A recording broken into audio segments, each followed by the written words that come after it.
પોતાનું પ્રવચન રજૂ કરે. શ્રી વીબી ઠાકોર સાહેબ.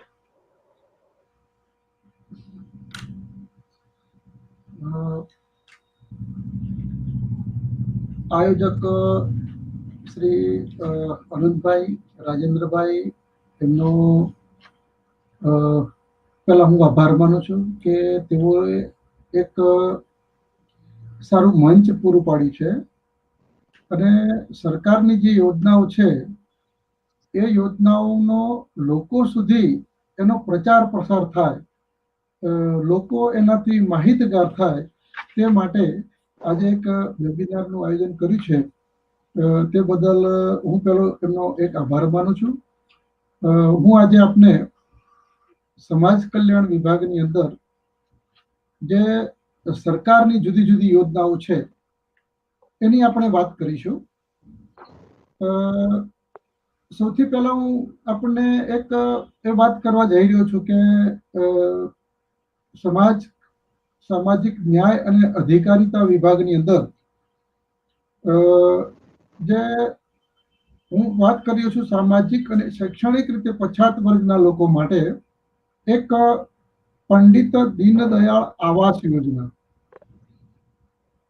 આ યોજના હેઠળ સામાજિક અને શૈક્ષણિક રીતે પછાત વર્ગના જે મિત્રો છે, જેમની પાસે રહેવા માટે મકાન નથી અથવા તો જેમની પાસે મકાન છે પરંતુ જર્જરિત હાલતમાં છે, તો આવા મકાનની જગ્યાએ એમને સરકાર એક નવું મકાન બનાવવા માટે 1,20,000ની સહાય પૂરી પાડે છે. અને જો જૂનું મકાન ન હોય તો એ લોકો પોતાનો એક માલિકીનો પ્લોટ હોય તો એ પ્લોટમાં પણ સરકાર એમને સહાય પૂરી પાડે છે. આવી સહાય મેળવવા માટે ગ્રામ્ય કક્ષાએથી જે અરજદાર હોય તેમને આવક મર્યાદા 1,20,000 નક્કી કરવામાં આવી છે અને જે લોકો શહેરી વિસ્તારમાં રહે છે તેમના માટે 1,50,000ની આવક મર્યાદા નક્કી કરવામાં આવેલ છે. બીજી એક યોજના છે કે સમાજમાં ઘણા સમૂહ લગ્નો પણ થતા હોય છે અને ક્યાંક જે એકલ દોકલ પણ જે વ્યક્તિગત લગ્નો થતા હોય છે, ત્યારે સામાજિક અને શૈક્ષણિક રીતે પછાત વર્ગના જે કન્યાઓ છે એમને લગ્ન પ્રસંગે સરકાર મદદ કરવા માટે 10,000 રૂપિયાની જે નાણાકીય સહાય કુંવરબાઈનું મામેરું યોજના દ્વારા કરવામાં આવે છે.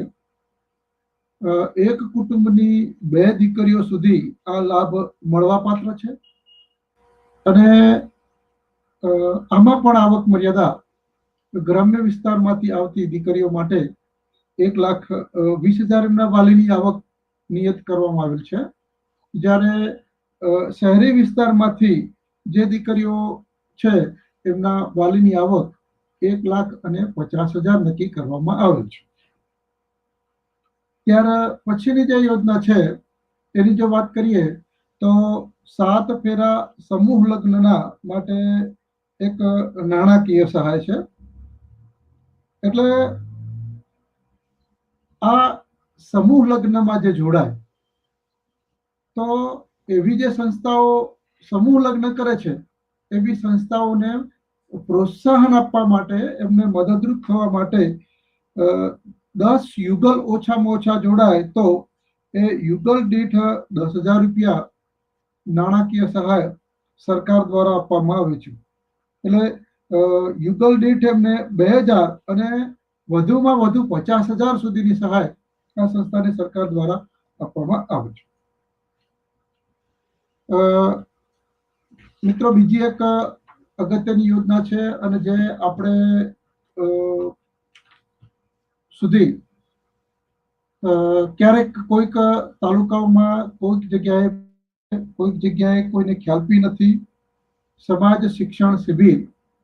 તો સમાજ કલ્યાણ વિભાગ દ્વારા લોકોમાં જાગૃતિ આવે, કુરિવાજોને ગીતાંજલિ આપવા માટે, સરકારની યોજનાઓનો પ્રચાર અને પ્રસાર થાય એટલા માટે એક સમાજ શિક્ષણ શિબિરનું આયોજન કરવામાં આવે છે અને આવી શિબિર દીઠ 15,000 રૂપિયાનો ખર્ચ કરવામાં આવે છે.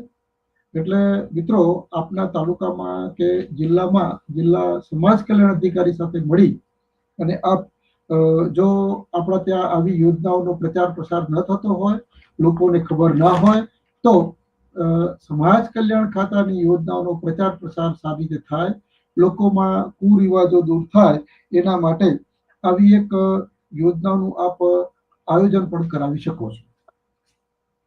ત્યાર પછી આપણે આર્થિક ઉત્કર્ષની વાત કરીએ કે સમાજ કલ્યાણ, સામાજિક અને શૈક્ષણિક પછાત વર્ગના લોકોનો આર્થિક ઉત્કર્ષ કઈ રીતે કરાય એના માટે સરકારે ઘણી બધી યોજનાઓ કરી છે. એમાંથી આપણે સમાજ કલ્યાણ ખાતાની યોજનાઓની વાત કરું તો કુટીર ઉદ્યોગો માટે નાણાકીય સહાય, એને માનવ ગરિમા યોજના કહેવામાં આવે છે. સામાજિક અને શૈક્ષણિક રીતે પછાત વર્ગના જે લોકો છે, નાના પાયાના કુટીર ઉદ્યોગો શરૂ કરવા માટે આ લોકો બેંકો અને અન્ય નાણાકીય એજન્સીઓ દ્વારા એમને જે ધિરાણ આપવામાં આવે છે અને એ ધિરાણના યુનિટ કોસ્ટના 33.33% અથવા તો ₹10,000, બેમાંથી જે ઓછું હોય તે સરકાર દ્વારા આવા કુટીર ઉદ્યોગ માટે સહાય આપવામાં આવે છે. સરકાર માનવ ગરિમા યોજના હેઠળ વિનામૂલ્યે એમને કિટ્સ પણ આપે છે અને આવી યોજનાઓમાં લાભ મેળવવા માટે જે ગ્રામ્ય કક્ષાએથી આવતા લાભાર્થીઓ માટે આવક મર્યાદા 1,20,000 નિયત કરવામાં આવેલી છે, જ્યારે શહેરી વિસ્તારમાંથી આવતા વ્યક્તિઓ માટે આવક મર્યાદા 1,50,000 નિયત કરવામાં આવેલ છે. મિત્રો, બીજું એક કહેવાનું કે જે કાયદા અને તબીબી સ્નાતકોને નાણાકીય સહાય નામની એક યોજના છે, પણ મને લાગે છે કે જે તબીબી છે અને કાયદાકીય જે લોકો જ્ઞાન મેળવ્યું છે એ લોકો આ સહાયનો જોઈએ એટલો બહોળો લાભ લેતા નથી. તેની પાછળના કારણો શું છે એ તો અત્યારે આપણને ખબર નહીં પડે, પણ પ્રશ્ન એટલો મને એવું લાગે છે કે કદાચ અને ખબર નહીં હોય લોકોને, અને કદાચ ખબર હશે તો એ લોકો લાભ લેવા માંગતા નથી, એવું પણ આપણે કહી શકીએ કે સામાજિક અને શૈક્ષણિક રીતે પછાત વર્ગના તબીબી સ્નાતકો પોતાનો વ્યવસાય શરૂ કરી શકે માટે 25,000 રૂપિયાની સહાય 4% વ્યાજના દરથી અને 40,000 રૂપિયાની લોન આપવામાં આવશે.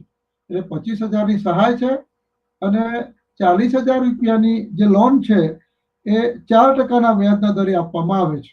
એટલે 65,000 રૂપિયા જેટલી રકમ એમને પોતાનો તબીબી વ્યવસાય શરૂ કરવો હોય તો એમને મળી શકે છે.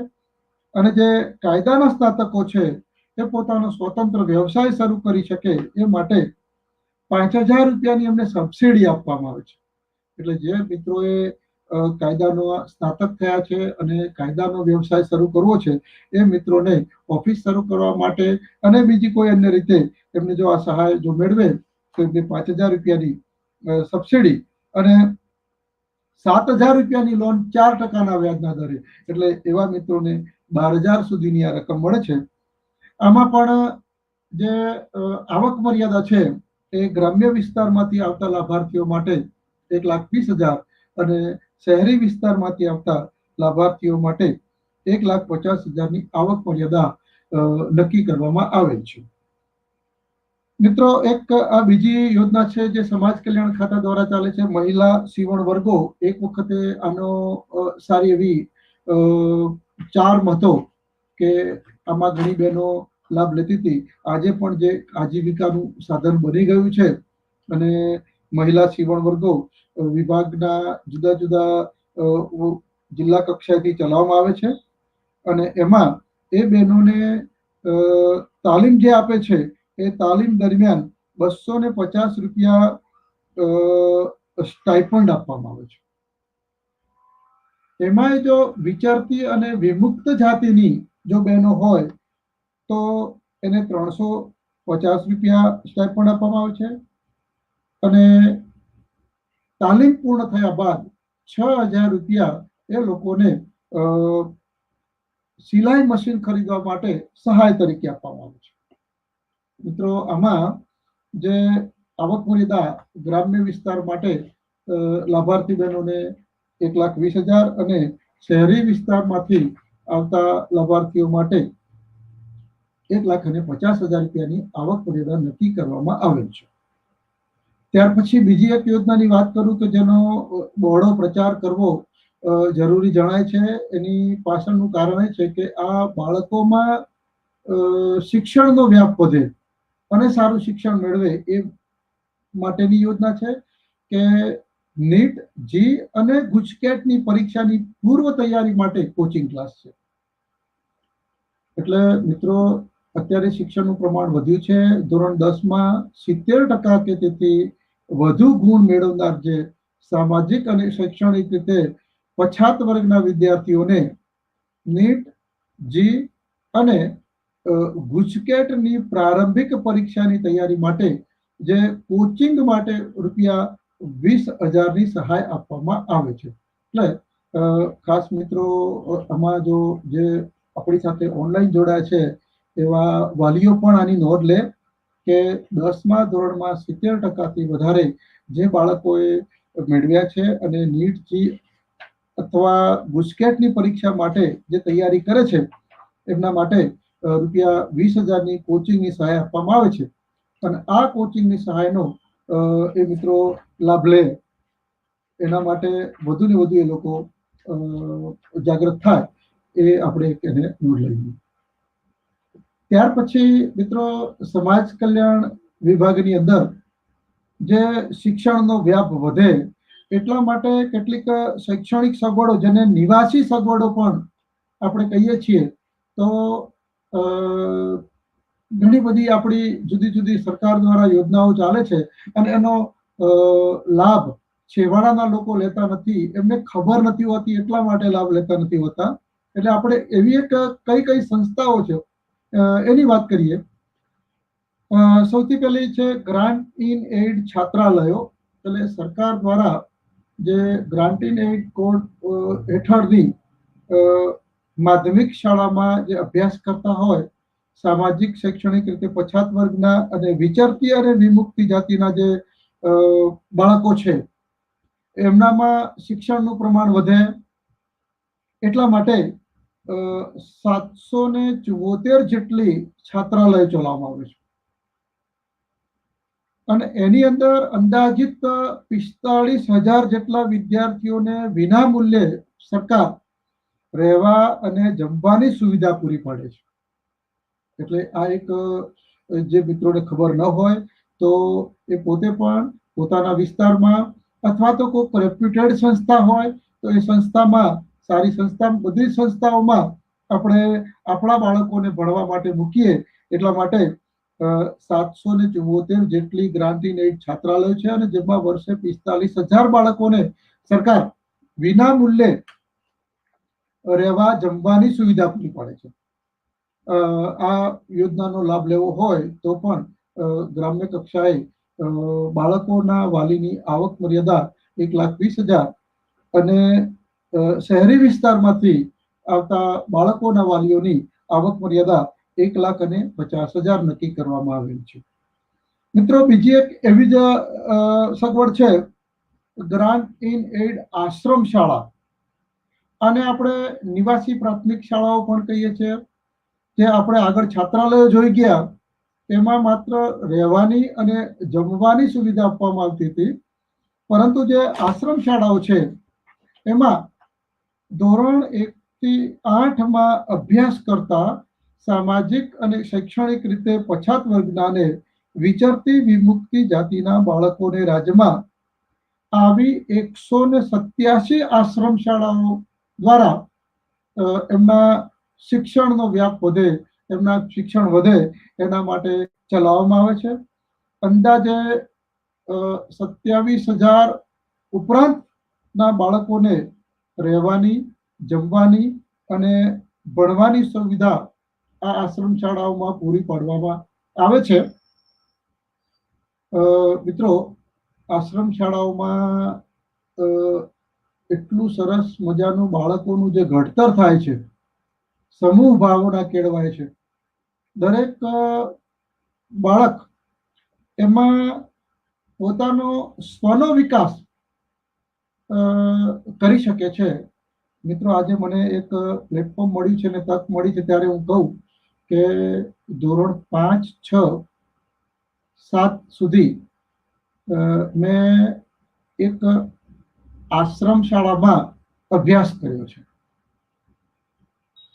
અને 8 થી 12 સુધી ગ્રાન્ટીન એડ છાત્રાલયમાં રહીને અભ્યાસ કર્યો છે. એટલે સારી જે આશ્રમ શાળાઓ છે તેમાં બાળકોનું સરસ મજાની સમૂહ ભાવના કેળવાય છે. એકબીજા પ્રત્યે કઈ રીતે રહેવું અને ત્યાં સારી એક હરીફાઈની તક મળે છે, એટલે બાળકોનો સારો વિકાસ થાય છે. એટલે આશ્રમ શાળાઓ પણ એક આપણા બાળકોના વિકાસ માટે એક સારું સ્થાન છે. ત્યાર પછી બીજું છે, સરકાર દ્વારા જે નિવાસી શાળાઓ ચલાવવામાં આવે છે, એટલે કે માધ્યમિક શાળાઓમાં ધોરણ 9 થી 12માં ભણતા બાળકો માટે સરકાર દ્વારા આદર્શ નિવાસી શાળાઓ ચલાવવામાં આવે છે. સામાજિક અને શૈક્ષણિક તે પછાત વર્ગ અને વિચરતી વિમુક્તિ જાતિના બાળકો માટે અંદાજિત એટલે કે 33 આદર્શ નિવાસી શાળાઓ ચલાવવામાં આવે છે. એમાં પણ સરકાર અંદાજિત 6,500 જેટલા વિદ્યાર્થી અને વિદ્યાર્થીનીઓને પ્રવેશ આપે છે. આવી શાળાઓમાં બાળકોનું રહેવાનું, જમવાનું, ભણવાનું નિઃશુલ્ક છે અને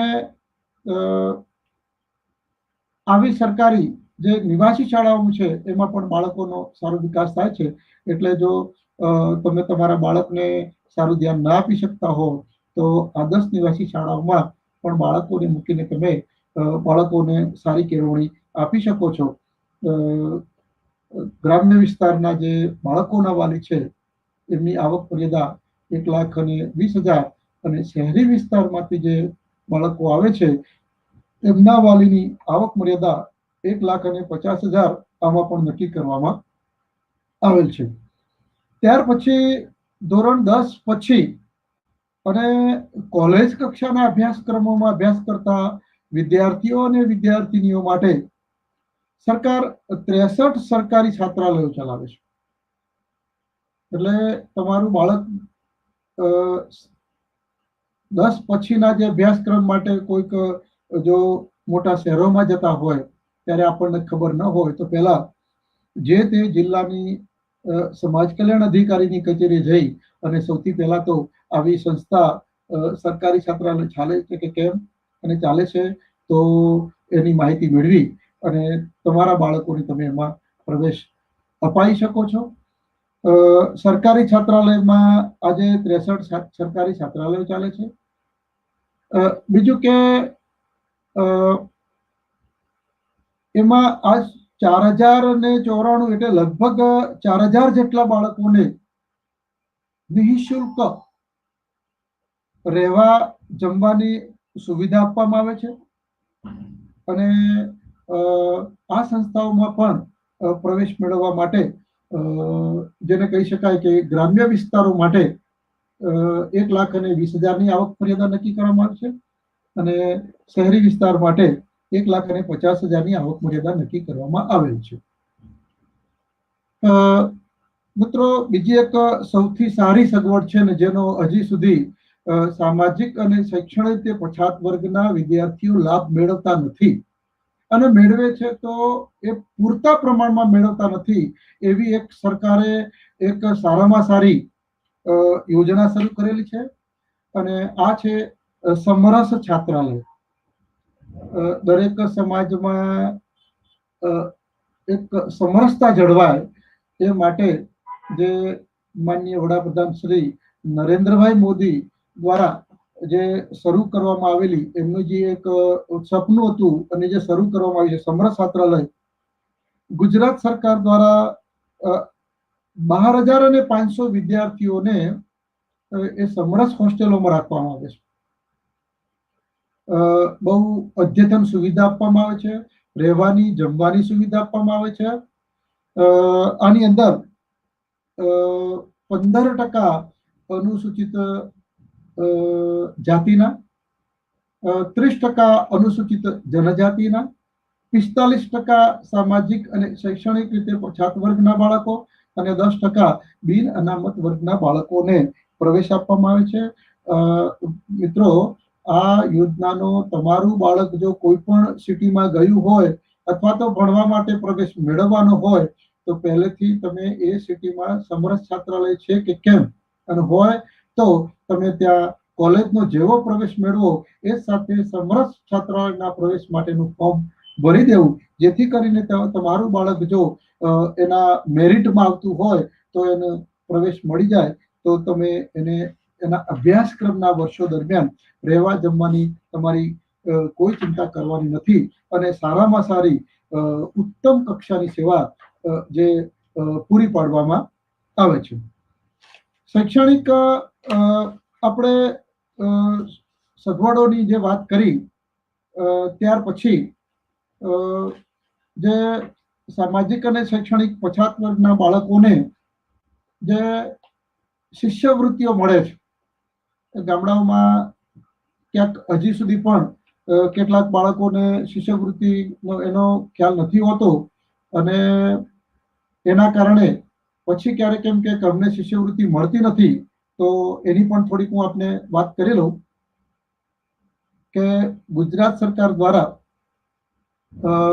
પૂર્વ એસએસસી ધોરણ 1 થી 10ના વિદ્યાર્થીઓને જે રાજ્ય સરકાર દ્વારા શિષ્યવૃત્તિ આપવામાં આવે છે એમાં ધોરણ 1 થી 8ના જે કુમાર છે, બાળકો છે, છોકરાઓ છે, એમને 500 રૂપિયા અને 9 થી 10માં અભ્યાસ કરતા કુમારોને 750 રૂપિયા તથા ધોરણ 1 થી 5માં વાર્ષિક 500 રૂપિયા કન્યાઓને અને 6 થી 10માં વાર્ષિક 750 કન્યાઓને શિષ્યવૃત્તિ આપવામાં આવે છે.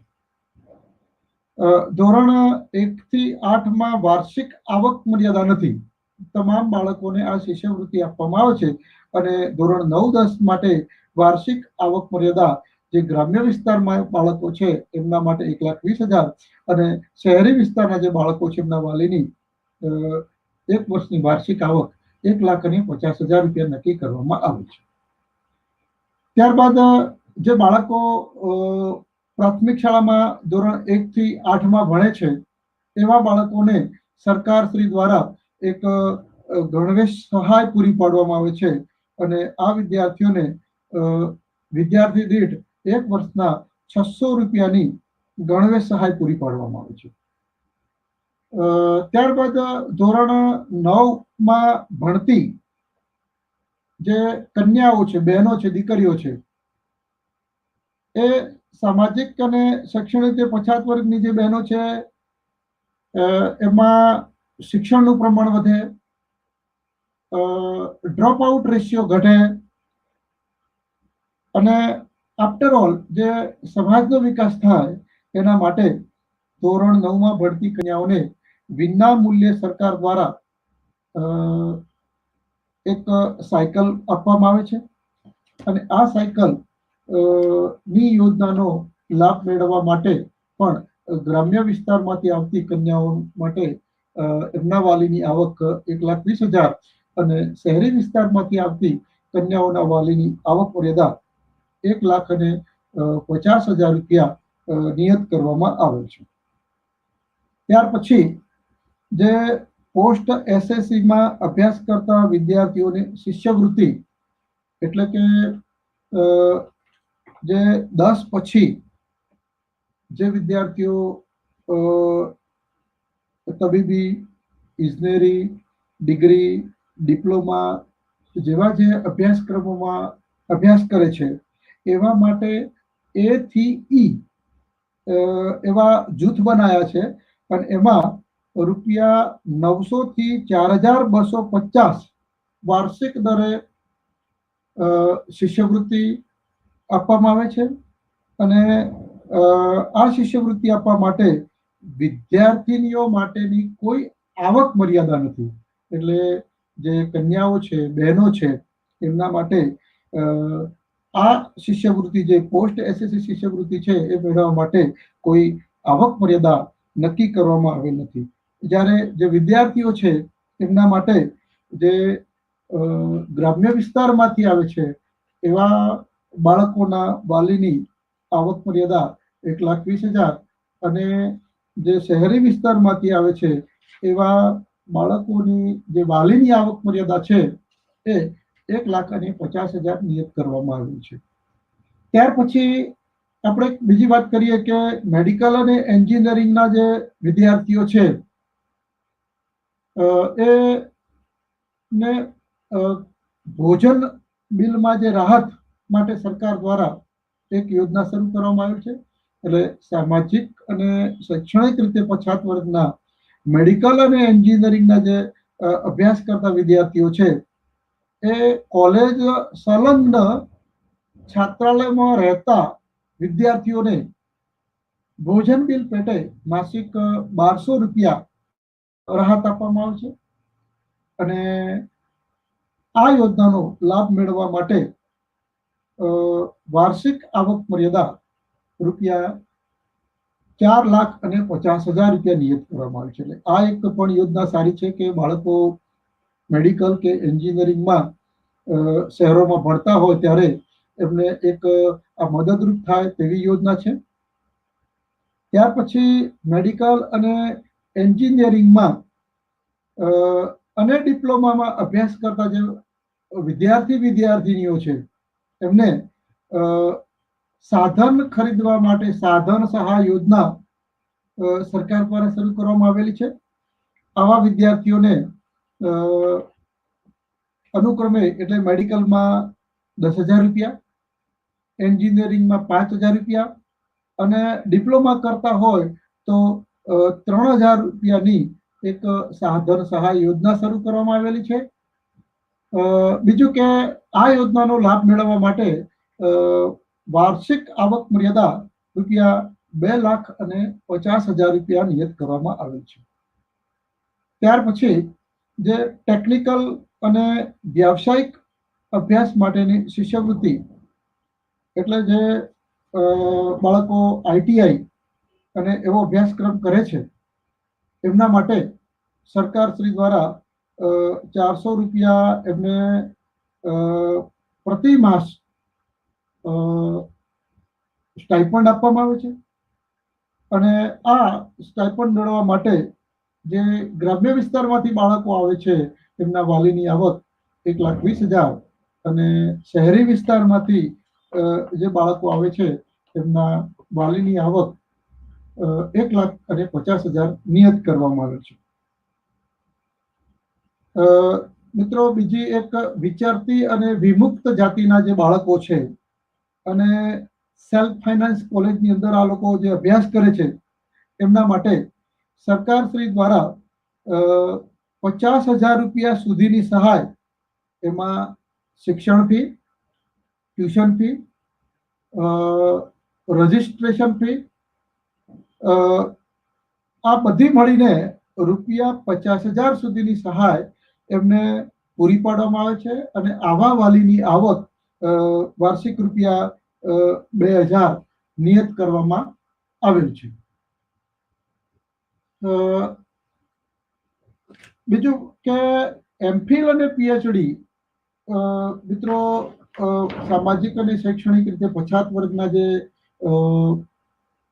લોકો છે એમના બાળકો જે એમફિલ અને પીએચડી કરે છે એમને પણ એમના અભ્યાસ કરવામાં મદદરૂપ થાય એટલા માટે સરકારશ્રી દ્વારા એમફિલ માટે ₹25,000 તથા પીએચડીના મહાનિબંધ તૈયાર કરવા માટે ₹30,000ની સ્ટાઇપન્ડ આપવામાં આવે છે.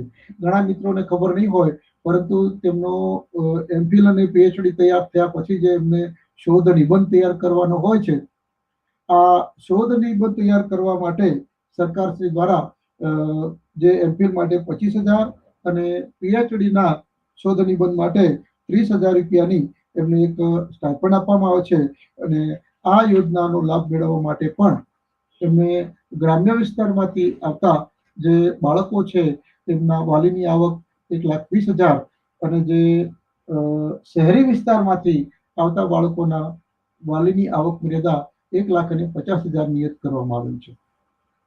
ત્યાર પછી એક બીજી વાત કરું કે બુક બેંકની પણ સરકારે એક યોજના શરૂ કરી છે કે સામાજિક અને શૈક્ષણિક રીતે પછાત વર્ગના જે બાળકો છે, તબીબી અને ઇજનેરી કોલેજ અને પોલિટેકનિકમાં જે અભ્યાસ કરે છે, એમના બુકો બહુ કોસ્ટલી હોય છે, તો આ બુકો પોતે ખરીદી ન શકે તો સરકાર દ્વારા આવા સામાજિક અને શૈક્ષણિક રીતે પછાત વર્ગના બાળકો આવી બુકો ખરીદે એટલા માટે 10% ડિપોઝિટ લઈને, જો મિત્રો આ બધાને ખબર નહીં હોય તો તમે પેલા પુસ્તકો માટે જે મોટો ખર્ચ કરવો પડે છે એ તમારો ખર્ચ અટકી જશે કે તમારી પાસેથી માત્ર 10% ડિપોઝિટ લઈ અને તમને પુસ્તકો પૂરા પાડવામાં આવે છે અને પુસ્તકો પરત કરેથી તમને 5% પરત કરવામાં આવે છે. એટલે કે આ 5% જે ઘસારા પેટે જમા લેવામાં આવે છે,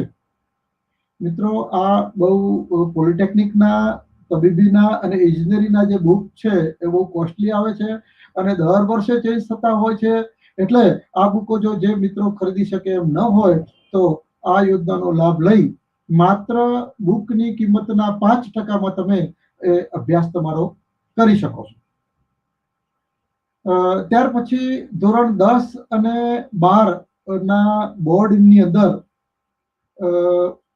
1 થી 3 ગુણવત્તા ક્રમમાં આવનાર વિદ્યાર્થીઓ માટે સરકારશ્રી દ્વારા એક ઇનામી યોજના રાખવામાં આવેલી છે, જેમાં પ્રથમ ક્રમે આવનારને 31,000, દ્વિતીય ક્રમે આવનારને 21,000 અને તૃતીય ક્રમે આવનારને ₹11,000 નું ઇનામ આ ધોરણ 10માં આપવામાં આવે છે. તથા ધોરણ 12ની બોર્ડની પરીક્ષામાં 1 થી 3 ક્રમે જો ગુણવત્તામાં આવનાર વિદ્યાર્થીઓને પણ પ્રથમ ક્રમે 31,000, દ્વિતીય ક્રમે 21,000 અને તૃતીય ક્રમે ₹11,000નું ઇનામ આપવામાં આવે છે. એટલે મિત્રો આ આપણા બાળકોમાં આ પણ થોડુંક શેર કરીએ, જેથી કરીને બાળકોને થોડુંક મોટિવેશન મળે અને આ યોજનાનો લાભ લેવા માટે તો પણ એમના શિક્ષણમાં એમની પોતાનું જે ટકા છે એમાં નો ડાઉટ સુધારો થશે. ત્યારબાદ ધોરણ 10 અને 12ની બોર્ડની પરીક્ષામાં જિલ્લા કક્ષાએ 1 થી 3 ગુણવત્તા ક્રમમાં આવનાર વિદ્યાર્થીઓને અનુક્રમે ₹6,000, 5,000 અને 4,000નું ખાસ પ્રોત્સાહક ઇનામ આપવામાં આવે છે. એટલે આવી યોજનાઓ બાબતે જે બાળકો ઓનલાઈન જોડાયા છે અથવા તેમના વાલી જોડાયા છે, એઓ પણ એમના બાળકો સાથે આ યોજનાઓનો જે પરામર્શ કરશે, ચર્ચા કરશે, તો બાળકોને પણ આમાંથી પ્રોત્સાહન મળશે.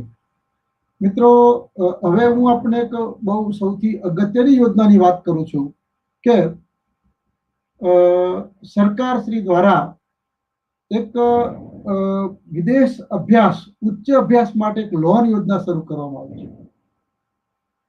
આનો જોઈએ એટલો લાભ સામાજિક અને શૈક્ષણિક પછાત વર્ગના વિદ્યાર્થીઓ મેળવે એના માટે આની ખાસ જરૂરી છે કે જે બાળકો ધોરણ 12 અને ગ્રેજ્યુએશન પછી ઉચ્ચ અભ્યાસ અર્થે જેમને વિદેશમાં જવું છે તેઓને 4%ના વ્યાજના દરે રૂપિયા 15 લાખની લોન આપવામાં આવે છે. કેટલાકને આનો ખ્યાલ પણ નથી હોતો અને એના કારણે પોતાની જેને કહી શકાય કે મિલકતો ગીરવે મૂકીને જે લોન લે છે અને ક્યાંક બીજી રીતે એ લોકો નાણાં મેળવે છે એના કરતા સરકારે એક સારી યોજના શરૂ કરી છે. મિત્રો, આ એક બહુ સારામાં સારી યોજના છે અને એનો લાભ લેશો તો તમે વિદેશમાં અભ્યાસ માટે જઈ શકશો. એની અંદર ધોરણ 12માની અંદર 65% અને ગ્રેજ્યુએશનમાં 60% હોવા જરૂરી છે અને એવા જે મિત્રો હોય એવો આ યોજનાનો લાભ લઈ શકે છે. માત્ર 4%ના દરે સરકારશ્રી દ્વારા 15 લાખ જેવી માતબર રકમની તમને લોન આપવામાં આવે છે. ત્યાર પછી મિત્રો એક બીજી વાત કરું તમને કે આમ તો આ યોજના છે એ યોજના જે વ્યવસાયની જે તાલીમ છે એ બહુ કોસ્ટલી છે. પાયલોટની તાલીમ, અને આ પાયલોટની તાલીમ કોસ્ટલી હોવા છતાં સરકારશ્રી દ્વારા આપણને 25 લાખ રૂપિયા 4%ના વ્યાજના દરે આપવામાં આવે છે. એટલે જે મિત્રો પાયલોટ માટેની જેને તાલીમ લેવી હોય એવો પણ આ યોજનાનો લાભ લઈ શકે છે. ત્યાર પછી એક 11-12ના વિદ્યાર્થીઓ છે એમના માટે ખાસ કે સામાજિક અને શૈક્ષણિક રીતે પછાત વર્ગ અને વિચરતી વિમુક્તિ જાતિના જે વિજ્ઞાન પ્રવાહના વિદ્યાર્થીઓ છે ધોરણ 11-12માં, એ વિદ્યાર્થીઓને ખાનગી ટ્યુશન માટે રૂપિયા 30,000ની સહાય આપવામાં આવશે. આની અંદર આવક મર્યાદા રૂપિયા 4,50,000 નિયત કરવામાં આવેલી છે. એટલે આ પણ યોજનાનો જો ખબર ન હોય તો જે વાલીઓ છે, વિદ્યાર્થીઓ છે, એ આ જાણી લે કે આ એક સારામાં સારી છે. ધોરણ 11-12ની અંદર તમે જે ખાનગી ટ્યુશન છે અને એમાં જે ભણતા હો તો 30,000 સુધીની સહાય તમને આપવામાં આવે છે. મિત્રો, સરકારની જે યોજનાઓ છે એની આપણે માહિતી જોઈ. ત્યાર પછી મારે એક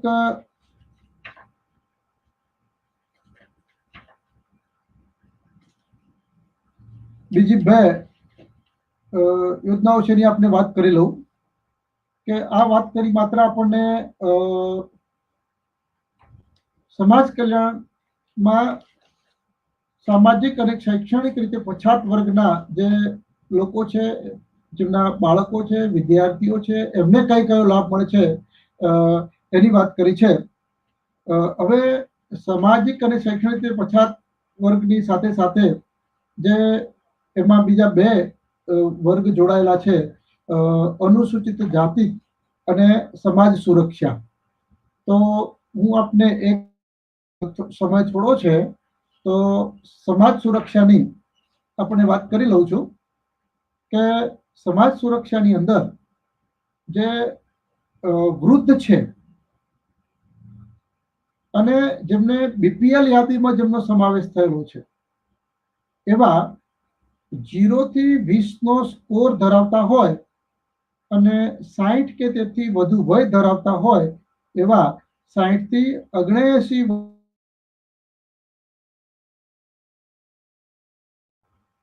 આ 750ની અંદર રાજ્ય સરકાર શ્રી દ્વારા 550 અને વત્તા બીજા 200 રૂપિયા એટલે કે 750 આપી અને 80 થી વધુ વય ધરાવતા હોય એમને 1,000 રૂપિયાનું માસિક પેન્શન આપવામાં આવે છે.